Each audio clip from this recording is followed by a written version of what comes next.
Ha? Nasa kotse pa nga lang tayo. Wala pa tayo dun sa level na yun. Wala pa nga tayo dun eh. E di lalo na.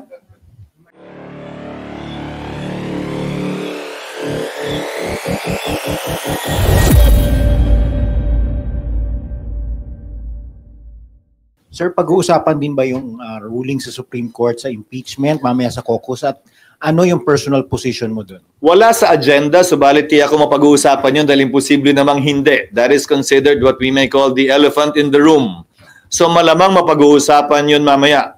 Salamat sa tanong. Iba ang aking personal na opinion kaugnay sa magiging posisyon ng Senado.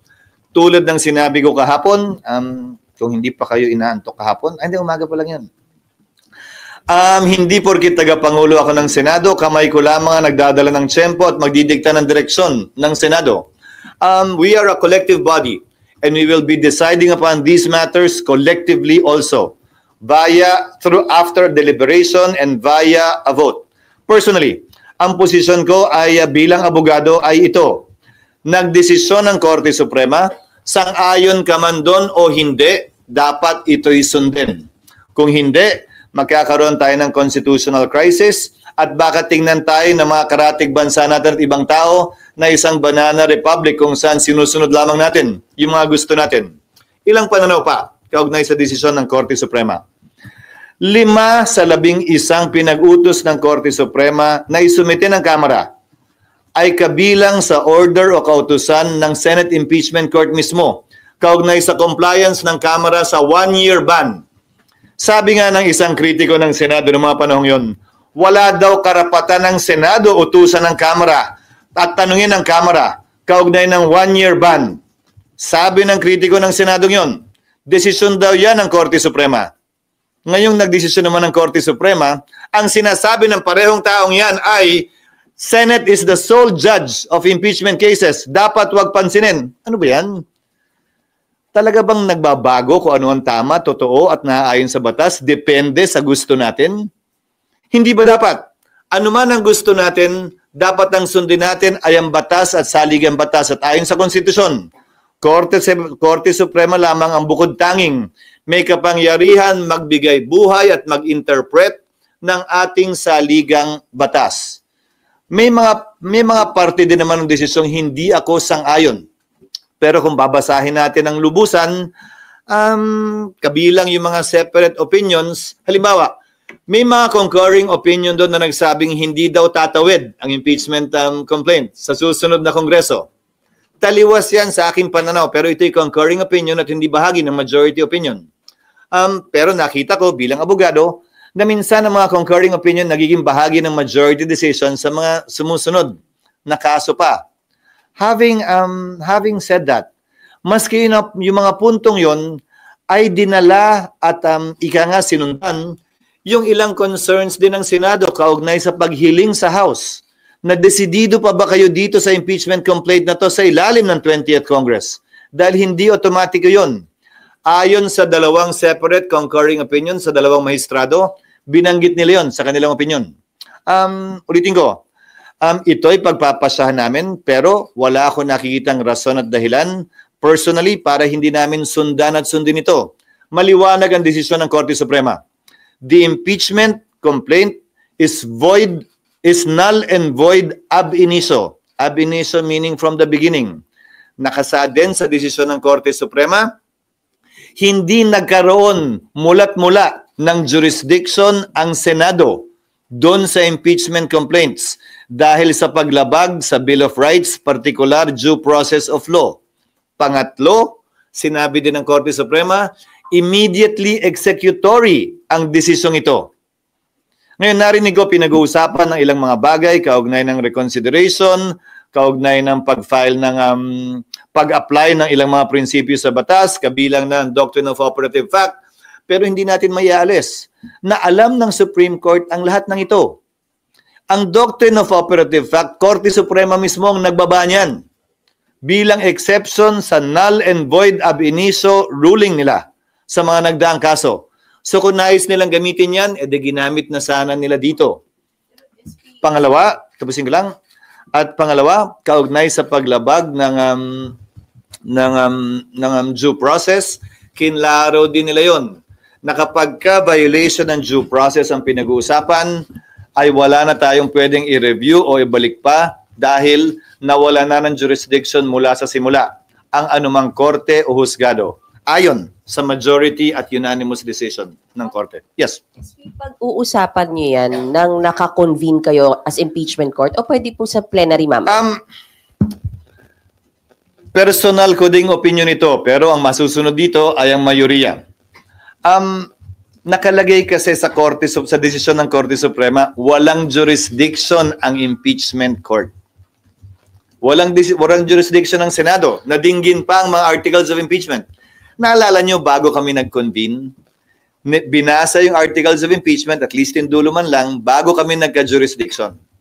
Ang sinasabi ng Korte Suprema sa desisyon nila ngayon ay unconstitutional yung articles of impeachment. Kaya walang jurisdiction yung Senado.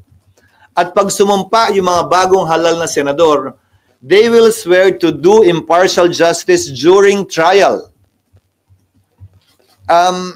Wala na nga jurisdiction eh. Sa tingin ko, mas safe na Senado ang magpapasya kaugnay nito imbis na impeachment court dahil baka matingnan pa na paglabag ang pag-convene ng impeachment court matapos ang naging desisyon ng Korte Suprema.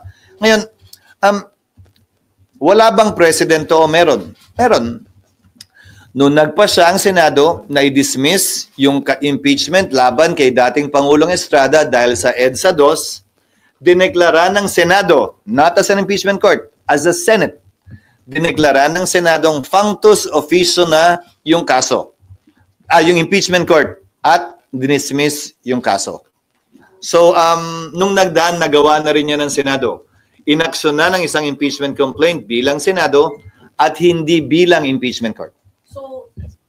So regular session possible later? SP, scenario lang. Depende sa mapag-uusapan mamaya. Total naman, itong mga unang araw na ito, wala pa naman kaming panukalang batas na pwedeng talakayin dahil kailangan ma-first reading muna lahat ng mga panukalang batas na final. Dahil nga bagong kongreso ito, kailangan i-refile lahat ng mga bill na hindi napasa noong nagdaang kongreso. Just to be clear, isa na lang. Personal nyo, SP, is hindi na kailangan mag-convene after the decision of SC. Yes, and if the Senate will act on it, the Senate should act on it as a Senate in plenary. Pero sabi nyo, SP, nung previously, pwede namang hindi sundin ng Senado yung kautosan ng Supreme Court.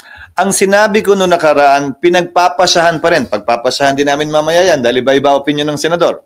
Hindi ko sinabing hindi pwedeng sundin. Ang sinabi ko, pagbobotohan lahat. Dahil noong mga nagdaang panahon, di ba nga, sinabi ko sa iyo, pinagbotohan ng Senado kung susundin ba o hindi yung TRO kaugnay sa foreign currency deposits ni dating Chief Justice Corona. Sa botong 1310, nagpasya ang Senadong sundin ito. Ganon din marahil ang makikita natin kaugnay nito. May magmomosyon, halimbawa lamang, na aksyonan na o anong gagawin o magtatanong anong gagawin ng Senado kaugnay ng Supreme Court decision, may sasagot at magsasabi at manghihiling ng motion. Pag walang nag-object, edi yun na yun. Pag may nag-object, edi pagbobotohan. Pero yung botohan nun, sir, kay CJ Corona as an impeachment court, hindi as legislative body. Yes, pero yung botohan din naman kay dating Pangulong Estrada as a legislative body, as a Senate. Dahil yon nagbotohan sila sa impeachment court dahil yung issue na bring up during trial na. Hindi naman tiniro yung buong proceedings. Ang tiniro yung pagbubukas, yung pag-issue ng subpoena doon sa foreign currency deposits as part of the trial. Sir, some are saying na kung inaksyonan niya noong February, sana tapos na yung impeachment, hindi na pag-impeachment. Babalik na rin ko, kung inaksyon na namin, at anong itsura namin ngayon na bawal pala lahat ng ginawa namin. Paano kung nag-convict ang Senado? Bawal naman pala lahat dahil nilabag naman pala yung Bill of Rights at right to due process ng nasasakdal. So babalik na rin ko, Sally. Baka naman kaya minamadali ito noong mga panahon yun ng iba? Ay dahil alam nilang may problema o maaaring magka-problema, rason para madali ng kamay namin. We exercised an abundance of care when it came to that, not wanting to violate any constitutional provision and juxtapose that to what the House did after the Supreme Court decision. Without an abundance of care, they hurried things, and the result is what you have seen now, given the Supreme Court decision. Correct. Sa tingin ko, hindi pwedeng pulaan yung pagiging maingat ng Senado. Lalo na sa nakita yung desisyon ng Korte Suprema kung saan yung pagmamadali ang pinulaan ng Korte Suprema at sinabi ang mali at nilabag ang karapatan sa due process ng nasasakdal. Pero na-declare daw yung public na malaman. Ano ba talaga yung past? Hindi lamang impeachment ang mode of accountability para sa mga opisyal. Investigasyon ng Senado, investigasyon ng Kongreso, kaso sa Ombudsman, lahat ito ay mga avenue para mag-exact na accountability para sa mga opisyal. Dahil, tandaan nyo sa ilalim ng saligang batas, Pangulo lamang ang immune from suit. Hindi immune from suit ang ikalawang Pangulo o iba pang impeachable officers. So hindi nila maaaring sabihin, walang ibang avenue. So doon lang sa impeachment po. Yes, ma'am. Sabi sa Supreme Court ruling, di ba po final and executory? But tama mo ba na open pa rin siya sa motion for reconsideration? Yes. So, There is a procedure insofar as the filing of a motion for reconsideration is concerned. okay. So kahit po open pa siya sa filing ng motion for reconsideration, magde-decide na rin kayo kung ano ang gagawin, kung magta-trial kayo or hindi, or I will susunod na- answer you legally. Yes, there is that procedure, but the Supreme Court knew that there is such a procedure. And yet they wrote immediately executory. No, meaning, so that will now be decided upon by the Senate, hopefully in plenary in the coming days. Pangalawa, ano sabihin ko? Hindi, pangalawa, unanimous yung decision ng court. In my experience, at sa nakita ko mga pagpapasya ng Korte Suprema, hindi pa yata nangyari o nangyari man bibihira na nire-reverse ng Korte Suprema yung sarili niya sa isang unanimous na desisyon. Ngayon, kung divided court yan, let's say 15, no? 8-7. Isa lang ang bumaliktad, magbabago na yung desisyon. Ito ni isa, walang kumontra sa posisyon at desisyon ng mayoriya na isinulat ni Justice Leonen. So, i-consider yun, titimbangin yun ng mga miyembro ng Senado, kaugnay ng pagpapasya namin, kung maghihintay pa ba o hindi. Kaugnay ng dalawang bagay na yun. Again, that it's unanimous and it said it's immediately executory. Kasi sana kung hindi sana sinulat ng Korte Suprema yon, edi hintayin matapos yung proceedings, yung procedure. Nilagay nila immediately executory. So, sir, how soon are you going to decide? I don't know, in the next couple of days perhaps. Hindi na rin naman rason para patagalin pa yon. One way or the other, we have to decide on it. And we will decide on it through a vote.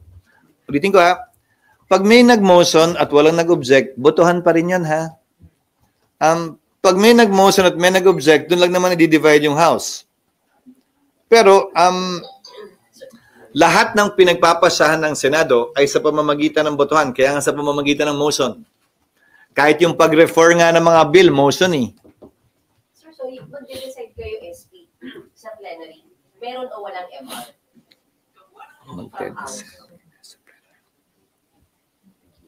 Hindi ko maintindihan yung tanong mo. Kasi sir, SP, di ba We might consider the fact that the House may file an MR before we decide. Again, ayokong pangunahan. Ang sinasabi ko nga sa'yo, yung dalawang bagay na yun ang titimbangin ng mga miyembro. That it's unanimous, that it's immediately executory, titimbangin yun sa pagpapasya ng Senado. Pwede na ba kami magdesisyon ngayon o hindi pa? But you will also consider the fact that House might or actually will file MR. Kasama sa factor na pag-decide niyo po. Minihintayin niyo pa ba yun? Mag-MR pa sila? Sinagot ko na nga na Hindi ba balik na rin ang SP? na kokonsidera yon. Mag-file man sila, paano pag hindi sila mag-file? Wala naman silang sinasabi. Iba-iba sinasabi nila. Sabi sa speech, sabi ng spokesperson, mag-file. Sabi ng speech ni speaker kahapon, ginagalang nila. Hindi ko nga maintindihan. Hindi ko nga alam. We cannot wait din naman indefinitely dun sa gagawin nila kung sakasakali. Unless SP na wala pa kayong desisyon, mag-file na sila ng MR, that would be a different situation. Again, unanimous, immediately executory. Whether they file an MR or not, that will be considered by the members of the Senate in arriving at a decision whether or not to vote for it at the soonest possible time or at a later time. Pero kung mapapansin nyo, kung nabasa nyo na ba yung decision? Ako kaya hindi ako masyado nagkomentaryo nung unang lumabas dahil napakahaba ng desisyon. It's 97 pages with 5 concurring opinions. Sa concurring opinion nga, 3 pa lang ang nababasa ko at hindi pa yung buong 5. Kaya pinigilan ko muna yung pagkomentaryo until today. Pero maging ganun pa man, maganda yung pagkakasulat dahil klaro siya, sinimulan niya talaga sa simula. At yung ibang concurring opinion, sinagot. Dahil mas late lumabas o baka nakita nila yun. Sinagot yung mga concerns na ni-raise ng ilan sa mga kritiko ng Korte Suprema. Bahagi ng concurring opinion, yung ilan sa mga sinasabi ko nung una pa, that the 19th Congress cannot bind the 20th Congress. Although sa pananaw ko, tatawid, iba ang pananaw ng ibang justices sa concurring opinion nila, hindi tatawid. At sinabi nila, kailangan may aksyon ang Kongreso ng 20th Congress tulad ng hiniling namin sa kanila doon sa order na binaba ng impeachment court sa Kamara. Dahil nga, the 19th Congress cannot bind the 20th Congress. Sir, kung hirap ba ang impeachment because of the ruling of the Supreme Court? Dinagdagan yung procedure, definitely. Hindi ko sasabihin humirap kasi pag due process ang pinag-uusapan, hindi mo naman pwedeng sabihin, wag natin gawin dahil mahirap. Hindi mo alam kung kailan darating yung panahon na ikaw naman yung nasasakdal. At hahanapin mo naman yung due process na igawad sa iyo. So, ayokong gamitin yung salitang humirap. Niliwanag nila na yung probisyon ng saligang batas kaugnay sa impeachment, hindi mo pwedeng ihiwalay sa probisyon ng saligang batas kaugnay ng due process. Dapat magkasabay yun. So sa ngayon, ang direct filing ng impeachment through a vote of 1/3 members of the House ay ganito na, base sa pagkakabasa ko ng desisyon. Draft pa lang, kailangan nang ibigay sa nasasakdal. Yung draft dapat nakapaloob doon, yung ebidensya laban sa nasasakdal. Dapat bigyan siya ng pagkakataon, gamitin man niya o hindi, ang nasumagot dun sa aligasyon at ebidensya laban sa kanya. Dapat ibigay yung draft sa lahat ng miyembro ng Kamara, hindi lamang dun sa nagsabing pipirma. Dahil ayon sa desisyon, buong Kamara ang magpapasya at hindi lamang yung 1/3. So paano nga naman yung 2/3? They should be afforded and given the chance, basic procedural due process din on their part, to read it and to see it. So pati oposisyon o yung tutol doon, dapat bigyan din ng kopya. At panghuli, they should be given a reasonable time to be determined by the court to read it. So, dito nga, hindi pinahirap, niliwanag yung prosesong kailangan pagdaanan. So mas mahaba-haba nga yung prosesong yun. Sir, so may finding ba in the ruling na parang puso ng House yung kanilang impeachment powers? That was the decision precisely of the court. Ang decision ng court is that the House acted with grave abuse of discretion in violation of the constitutional provision on the 1-year ban provided for in Article 11, Section 3.5 and Article 3, Section 1, particularly the Bill of Rights, ensuring that each and every person shall be guaranteed due process of law, both substantive and procedural due process. Dun sa Supreme Court ruling kasi, sa Supreme Court ruling, ang maliwanag is, ang nakitaan talaga ng mali, yung Kamara, di ba? Yun ang parang, kumbaga, bugbog sa SC ruling. Pero, and then, sir, ang Senado ang nababatikos. Paano nyo sasagutin yung batikos sa, bakit hindi kayo magkakaroon ng impeachment trial? but hindi ipaglaban yung power ng Senate na to try and decide the impeachment case. Nabanggit ko kanina, hindi ba? Sabi ng mga kritiko ng Senado, hindi daw namin pwedeng questionin ng Kamara kaugnay sa violation ng one-year ban.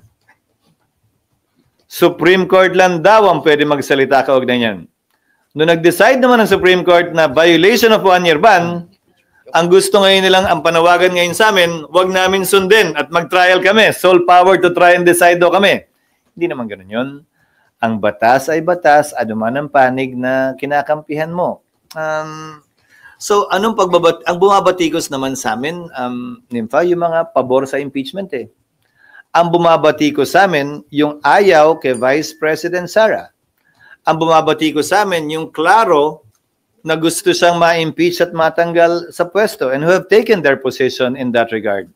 While I respect their position, hindi naman nila pwede kaming pilitin na kumampi sa kanila at hindi naman kami, sabi ko nga kahapon, di ba? The time not on your side does not necessarily mean I am on the wrong side. In fact, insofar as this particular issue is concerned, the Senate was proven correct by the Supreme Court that when the Senate exercised an abundance of caution in not rushing into it. Ngayon, ang binabatikos naman nila, ang Korte Suprema. At ginagamit kaming bala para ibangga sa Korte Suprema. Hindi ko bilang abogado, hindi yon ang posisyon ko. Because I'm still an officer of the court, although I am, as a lawyer, although I am not part of the judiciary. SP, yung latest ruling na to, did it abandon the Francisco? Ibig sabihin, regarding dun sa filing. So ngayon pa pwede na bang mag-file uli ng mga sham? Hindi. You can reconcile it with Francisco. In fact, if you read the 97-page decision, Justice Leonen quoted extensively from Francisco. Hindi siya taliwas sa Francisco. Kinote niya sa malaking parte at bahagi ng desisyon yung Francisco. Even the time yung yung 1-year rule ban, hindi so kasi doon sa Francisco is the referral to the Justice Com. Yes, but if you read the decision, it is the inaction that effectively circumvented that 1-year ban period. Di ba? 1-year ban starts once it is referred to the Justice Committee. Inupuan nga eh. Inupuan nga ng House Secretary General eh. Kinote ng mga ibang concurring opinions yung interview ng Secretary General na sinasabing inutusan siya na wag upuan yun, na wag galawin yun. Na-intend dahil may ipa-file pa.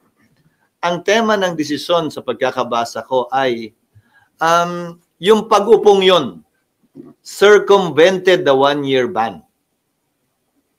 So hindi niya binago yung Francisco na ang referral sa Justice Committee ang magiging hudyat ng pagsimula. Ang sinasabi niya, yung hindi paggalaw at pag-refer, effectively na circumvent yung 1-year ban. At nung dinismiss, nung in-archive yung 3 na impeachment complaints, parang ni-refer mo na rin dahil inaksyonan mo yung, again, hindi naman refer lang, pwede mong i-dismiss din eh.